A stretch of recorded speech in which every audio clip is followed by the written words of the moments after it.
Hi friends, நான் இன்றைக்கி beetroot கொழுக்கட்டை செய்ய போகிறேன். அதுக்கு நான் 1 கப் அரிசி மாவு, 1 கப்பு வெல்லம், ஒரு பீட்ரூட் எடுத்துருக்கேன். 1.5 கப்பு தண்ணி ஊற்றி வெல்லம் நல்லா கரைச்சி எடுத்துக்கோங்க. அதை வடிகட்டி அதில் பீட்ரூட்டு, 1/4 மூடி தேங்காய், ஏலக்காய், உப்பு, நெய் எல்லாம் போட்டு நல்லா மிக்ஸ் பண்ணிக்கோங்க.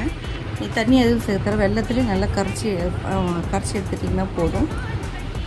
அதுக்கப்புறம் நல்லா கொச்சதும் அரிசி மாவு கொஞ்சம் கொஞ்சமாக போட்டு நம்ம மேற்கொதி வந்ததும் அரிசி மாவு விஸ்கு வச்சு நல்லா மிக்ஸ் பண்ணிகிட்டே வந்தீங்கன்னா கட்டி தட்டாமல் வரும். ஓரளவுக்கு வந்ததும் ஆஃப் பண்ணிவிடுங்க. கொஞ்ச நேரம் பார்த்து ஆறுனதும் இந்த மாதிரி வரும். ஒரு வாழை எடுத்து துண்டு இந்த அளவுக்கு கட் பண்ணி எடுத்துக்கோங்க. ஒரு உருண்டை எடுத்து இந்த மாதிரி தொட்டு தண்ணி தொட்டு இல்லை எண்ணெய் தொட்டு நல்லா தட்டிக்கிங்க.